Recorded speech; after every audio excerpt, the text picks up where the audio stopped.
A very good evening on this very second day of May 2025. Welcome to the Uganda Catholic Television. I am Sunday Gloria Abwatch with Uctv News. Now, security operatives from the Uganda Police Force, in coordination with sister agencies of the security, have cordoned off the National Unity Platform headquarters in Makerere, Kavule. The operation is aimed at preventing a planned gathering by party members who intended to protest the continued detention of Honorable Robert Chagulani's personal bodyguard, Edward Sebufu, popularly known as Eddie Mutwe. His detention was recently confirmed by General Muhoozi Kainerugaba, who revealed that he is being held by the Special Forces Command, SFC. Following the alleged abduction of NUP President Robert Chagulani Sentamu's personal bodyguard, Eddie Sebufu, also known as Eddie Mutwe, several political activists and human rights advocates have condemned the continued abuse of human rights in the country, often targeting opposition political activists. The situation escalated and gained momentum last evening when the Chief of Defense Forces, General Muhoozi Kainerugaba, took to his X account and confessed to detaining Eddie Mutwe in his residential basement, claiming he was teaching him Runyankole language. This prompted NUP leadership to summon all party members to their headquarters for a gathering during which they planned to demand the release of Eddie Mutwe and other incarcerated political prisoners from the government and security agencies. However, this was met with a swift and heavy military deployment at the party headquarters in Kavule, where even suspicious individuals were not allowed to stop, not even along the surrounding roads.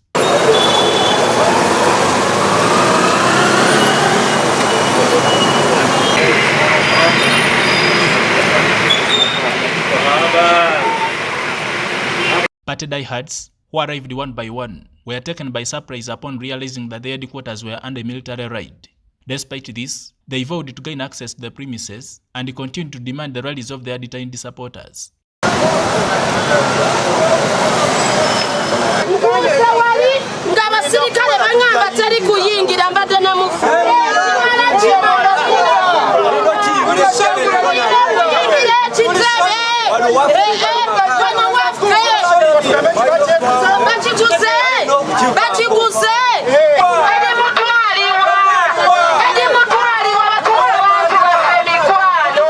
Upon noticing the growing number of supporters gathering across the road, the strict military operatives soon moved in on them, this time not even sparing the journalists who were present to film the developments.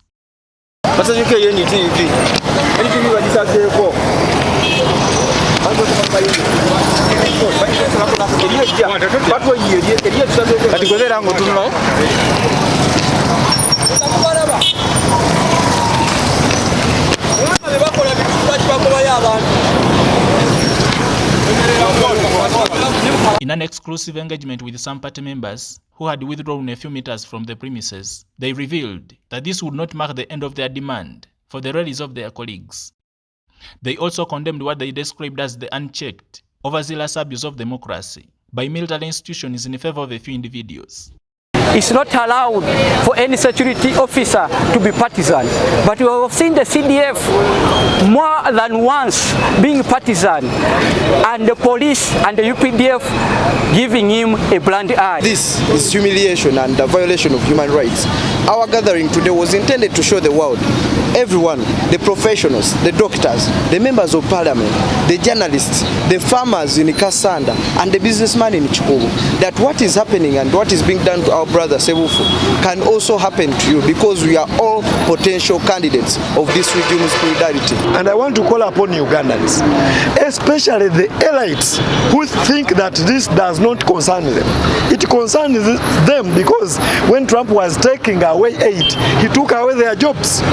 And I can tell them a lot more is going to happen until when they join hands with the common people and we fight bad governance such that we can live in a country where each of us is able to enjoy, is able to thrive, not just to live in fear. By press time, our efforts to reach police spokesperson Rusoke Chituma for a comment on the deployment were unsuccessful. Relatedly, the Secretary General of the National Unity Platform Party, David Louis Luwongoya, has strongly condemned the blockade of the party headquarters in Makerere Kavule by joint security forces, as well as the circulation of a degrading photo of Eddie Mutwe, the personal bodyguard of NUP President Robert Chagulanyi. Eddie Mutwe was recently revealed to be in custody of the Special Forces Command, according to a late-night post on X, formerly Twitter, by General Muhoozi Kainerugaba. Now, the developments follow a heated exchange on X between General Muhoozi Kainerugaba and Chagulanyi Sentamu, during which the general issued threats to arrest the opposition leader and other party members. We condemn in the strongest terms possible the barbaric behavior of Museveni's son. You saw the pictures of our brother Eddie Mutwe, who has been missing since Sunday. All of us have been asking where he is until General Museveni's son, who happens to be the head of our military, came out to put pictures of Eddie Mutwe with his beard shaven, his face looking swollen, you know, clearly with signs that he's being tortured and all that. You know, the impunity is just unbelievable. I don't think this has ever happened anywhere in the world, where someone uses so much impunity that somebody is being tortured, subjected to all that inhuman treatment, and then someone, his captor, comes out to boast on social media and all that kind of thing. So we condemn that in the strongest terms possible. Of course, today we wanted to have a gathering to stand in solidarity. Eddie Mutwe's mother, his children and wife were going to come and give testimony, talk about their father and what they are going through since he was taken. And you know, they've been telling us how they've been traumatized from the time they saw the image that Museveni's son released and all that. So we condemn all this in the strongest terms possible. And unfortunately, the military, SFC in particular, and then other military forces surrounded our headquarters, which now they're used to doing every day when we announce press conference and whatever. They just come and raid our place. So we can only say that let's give this time, because we know for sure that time will vindicate us. The only prayer we have is that when eventually these people are reaping what they are sowing now, they will not go down with the country. Because we have seen dictators who behave in this manner, you know, it never ends well with them. So it's very, very unfortunate that Museveni's son has chosen to behave in this manner. What Eddie Mutwe is going through is what thousands of our people have gone through, except that many of them we haven't seen their pictures paraded. But every time they've come out, they told you how they've been tortured, fingernails plucked out, you know, all manner of things done to them. Some of them raped, sodomized, all sorts of things or crimes committed against these our people. So we condemn that in the strongest terms possible. We are discussing how to respond to this in other ways, but for now, like we said, we already applied for a habeas corpus order in the courts of law to ask the High Court to order the regime, and now in particular Museveni's son, to release Eddie Mutwe. We know, of course, that even when there is a court order, he will not respect it. But for us, we have told you consistently that we love being on the record, and that's what we're trying to do by going to court. And finally, of course, we've told the people of Uganda time and again that dictators listen to protests. Dictators listen to action. So we've been telling the people of Uganda, whether you're in the diaspora, here in Uganda, to rise to the occasion and protest. Today is Eddie, tomorrow it is going to be you, it is going to be your friend, it is going to be your child, it is going to be your father. The impunity is growing and it is running out of hand. So we need to stop it before it is too late. In other news, as Uganda joins the global community in marking World Press Freedom Day, both practicing and former journalists gathered at Parliament of Uganda to urge stakeholders to prioritize the safety of media workers and the protection of press freedom, especially in light of the upcoming general elections, which are expected to be highly contagious. Journalists voiced deep concern over the persistent lack of accountability for past assaults on media personnel and the rising trend of self-censorship.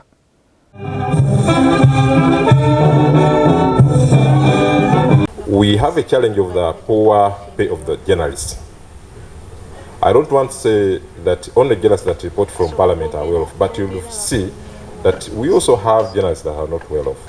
Because the journalists are not paid by Parliament, but they're paid by the different media associations. And you'd see that a journalist is paid per story. Some of the media houses do that. And the journalist is being paid 2,000, 5,000 per story, depending on the media strength of the media house. So we believe that we need an intervention by Parliament and also by government to ensure that this issue is addressed. Last year, all of us saw what happened in Kawempe. Most of my colleagues have talked about it, but we believe that as we're heading for the 2026 general elections, we believe we can have an engagement with government, with the different security organs, and with the Electoral Commission to see that what transpired in Kawempe does not happen again in the 2026 general elections. We believe journalists are supposed to do their work without intimidation, without fear, and objectively they will be able to do their work. But once you pressurize, once you intimidate journalists, once you put them in the state of fear, or cases where members of the public also get involved in harassing members of the media when they are doing their work. We believe it's high time also to start engaging them and also start sensitizing the public to understand the role of media, that media plays a very vital role. And when media is blocked from doing its work, then the country may face doom, because information is power. And once we say information is power, we believe that the public can make judgment whether after getting the information. So when you give them wrong information, when you give them some good, positive information, the public will be able to judge and make positive decision or for what they think their community look like, families, districts, and then the country. So let's provide an opportunity to see that the public is given information to make the rightful decision in terms of choosing their leaders, especially when we are approaching the 2026 general polls. That editors are intimidated, journalists are intimidated, reporters are intimidated. You saw what happened in Kawempe. You're beaten like small balls and then summoned to UCC to train you on what you learned in journalism school. Who has a better creed of training journalists? That now the Uganda Communications Commission can summon journalists and tell them the do's and don'ts when picking stories. I find that ridiculous. That's the context in which we operate right now. A journalist is trained in journalism school to know who to interview, to know when to capture a story, to know to uphold the principles of integrity, the principles of fairness, the principles of honesty, and the principles of balance.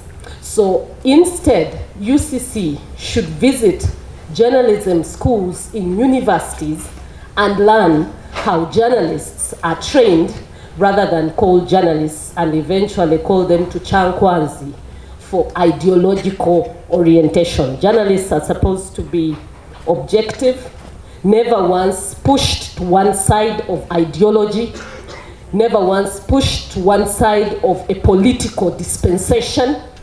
Journalists are supposed to keep society in one act. Maybe they should begin by writing their wills.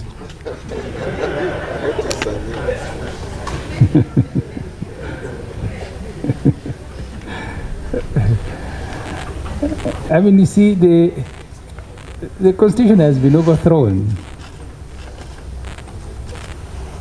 Serwanya spoke about Edmutwe. And Museveni's son said, I am going to castrate him. He is in basement learning in Runyankore. So yeah, right, your wills, we go and see whether we will survive, because it's going to be hell. I mean, if in a by-election 2 kilometers from the state center, people can be beaten the way they were beaten. I remember 2005, 2006 election, the Honorable Livingstone Okero was representing Chua. he was beaten, his people were beaten, but he's far away. He told his story after election. So really where we are now, I think we all prepare for the worst because it will happen. It reminds us that press freedom is not just a privilege to be granted by those in power, but a right to be upheld, protected, and exercised by all in a democratic society. So I want to appreciate the Uganda Parliamentary Press Association for organizing this event and bringing us together to talk about these critical issues of concern. Ladies and gentlemen, democracy cannot exist in the dark. It demands scrutiny, transparency, and public participation. And the press is the torchbearer of that light, informing citizens, amplifying voices, holding leaders accountable, and exposing abuse of power. I waited for a scathing statement from the Electoral Commission. I know that they did not deploy these people to beat up journalists and our candidate and other political actors, but I thought that the Electoral Commission, which is in charge, should have come out. And journalists, Julius being a journalist, maybe you should have come out a lot more. Thank you very much for watching Uctv News. We are going to take a break and we'll be back with more stories.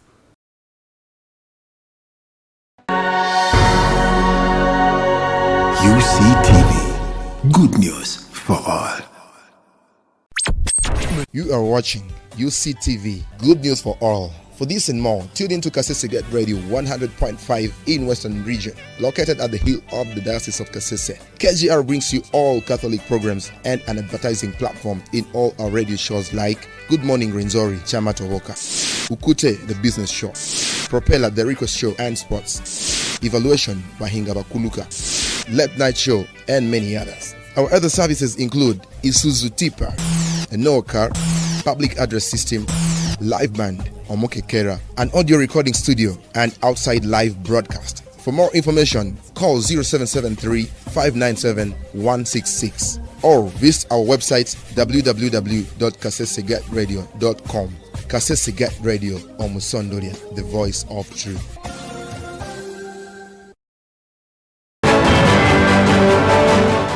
Welcome back. This is the Uganda Catholic Television. You're watching UCTV News as we continue with more local stories. Pilgrims from Gulu Ecclesiastical Province have begun arriving at the Icheme Marian Shrine in Lira Diocese to honor the motherhood of the Blessed Virgin Mary as the Catholic Church marks May, the month traditionally dedicated to Mother Mary. The faithful drawn from the Archdiocese of Gulu and the dioceses of Arua, Nebi, and Lira are gathering at the Icheme Shrine, also known as the Shrine of Mother Mary of the Church, for prayer and spiritual reflection. Our reporter, Father Isaac Ojok, brings us details to this story. Preparations for celebration at Icheme Marian Shrine are in high gear, with pilgrims starting to arrive at the Marian Shrine. The celebrations that are due to take place on 3rd May 2025 will attract pilgrims from dioceses within Gulu Ecclesiastical Province and beyond. Ngeta Dinari is organizing the celebrations in partnership with other stakeholders in the diocese. I am Stella Felix Ukwanye, the secretary, central organizing committee. I'm really happy to be here in Icheme. Everything is going on well. We are receiving many visitors. So far we have received about 2,000. They are there, they are happy, everything is going on well. Apparently, different people, especially the youth, are working to prepare the site to ensure its readiness to accommodate the expected pilgrims. This year's pilgrimage is being held under the theme, Mary is the Mother of the Church. Reverend Father Remigius Twinemi Gisha, the parish priest of the shrine, is grateful and happy to receive pilgrims at the shrine. Today is the 1st of May. You see a lot of activity around me here. We are preparing for the 3rd of May, which will be a big celebration here in the memory of our mother, Mary, Mother of the Church. So many people have have already arrived and we're expecting more tomorrow. And we are so happy, as everybody also is happy, because Mother Mary means a lot to us. She blesses many of us, and through her, she leads us to Jesus Christ. On my way to Icheme, I met some pilgrims trekking to the shrine, and this is what they had to say. Yeah, I am a local from the aid of the lay Christians and Nyeke Parish. We are walking together with foot pilgrims from Nyeke Parish. We are quite many. Others have already gone ahead of time, but these are the lot I'm walking along with. This is a journey of faith, as the theme for this year says. This is Pilgrim of Hope. We have hope. We have various prayer items that we are carrying along with us. Each one of us is praying. We started with the Mass, and we are walking through and we are praying. We are hopeful that when we reach there, we shall get whatever we want. This year's pilgrimage to Icheme is expected to draw large pilgrims from other dioceses of Kotido, Kasana Luero, including Kampala Archdiocese, among others. Meanwhile, choir members drawn from Ngatadinari are ready to animate the liturgy.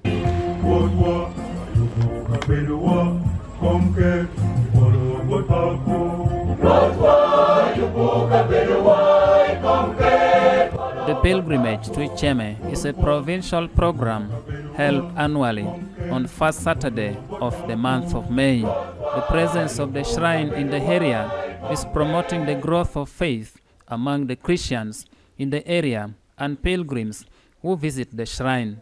The celebrations for this year will be presided over by the Archbishop of Gulu, Most Reverend Raphael Pamony Wakorach, including other bishops, priests, religious sisters, and brothers. Icheme Marian Shrine is located in Icheme Sub-County, Hoyam District. The shrine is 53 kilometers away from Lira City, northwest direction. Father Isaac Ojok for UCTV News. Thank you, Father Isaac Ojok, for that beautiful story. Now, 5 bishops from the Mbarara Ecclesiastical Province have begun their pastoral visit at Holy Trinity Chalhumba Catholic Parish, urging members of the St. Joseph the Worker Group to strengthen their foundation through prayer. While presiding over Holy Mass, the ordinary of the Diocese of Kasese, Right Reverend Francis Aquinas Kibira Kambale, praised the men of Chalhumba Parish for being the most active and exemplary group of men of St. Joseph in the Diocese of Kasese.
ekyo buliye oba kitaka nga kino n'abaana baawe sibawulite byalya bikawuliza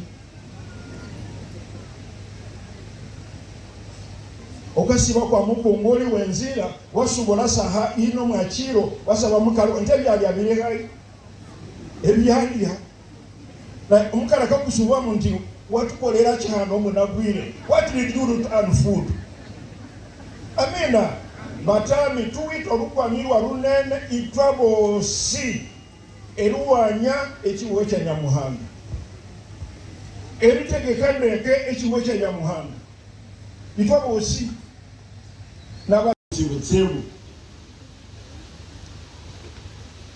eruwanya ekiwe kya Nyamuhanga omwanzibwe wetu hatya omwendi Papa Francis ahola hanyuma ye Pasika. But he left us with a legacy, the whole world. Nti ekiwo kyetu kino tukasamalira Nyamuhanga tuhakyo bwe tukandi tutolere itwatusomana ndeke ekiwo kya Nyamuhanga. I think Jesus was a carpenter. Yesu naye abanga atata wiwe yakola kye yabakamu watikayuma mibiri eno yekyebubatsi. So tikabinisa nti Joseph oyo atendeka Yesu omwami biri ye wakakola. Abasaita ba Yosefu mukirire n'abasaita abandi bona n'abandi abagenyi bita barugero mu Amerika. Kyonka ni mwaza gamba kigambo kimu ekikulemesa amaka.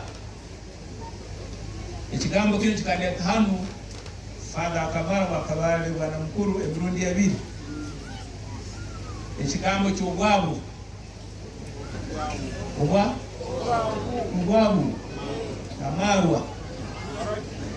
amarwa nti ekintu kimu ekikulemesa amaka kandi kikulemesa abasaija kwikiriza obuvunaanyizibwa bwabo. So nabweki ninsaba abasaija twerole abatakataire mu kyayozefu namunya kurunda abo twerole kurora ngu twetantale amarwa obwabu abokuba nigatabura amaka kandi gatulemesa kwikiza obuvunaanyizibwa bwaitu. Ningoza gamba ebigambo bibiri byonka.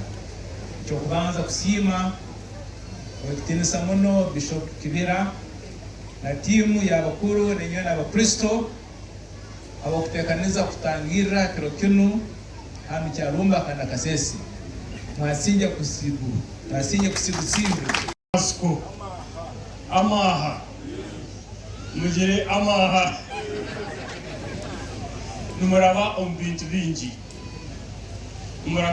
bingi ebigumire n'ebyorobi ebirungi n'ebitari birungi muhikayi mwahika oshanga wahikanga nka rushozi rwa Rwenzori utarakubasa kwambuka kutemba ogira amasiko wagira amasiko okwikiriza mukamenya enshozi ezi naziyaho kandi mutembere enshozi nyingi mwina amasiko. Turikumshaba ngu aguma twebendire aho kuba turi mu rugendo omwaka ogw'ekyesiimo omutwe gw'ekyesiimo ni Pilgrims of Hope baba batigamba bato omu rukonzo. Away from that, let's take a look at our segment that says Today in History.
And that's it for tonight's bulletin. I am Sunday Gloria Aboch. I wish you the very best of the weekend.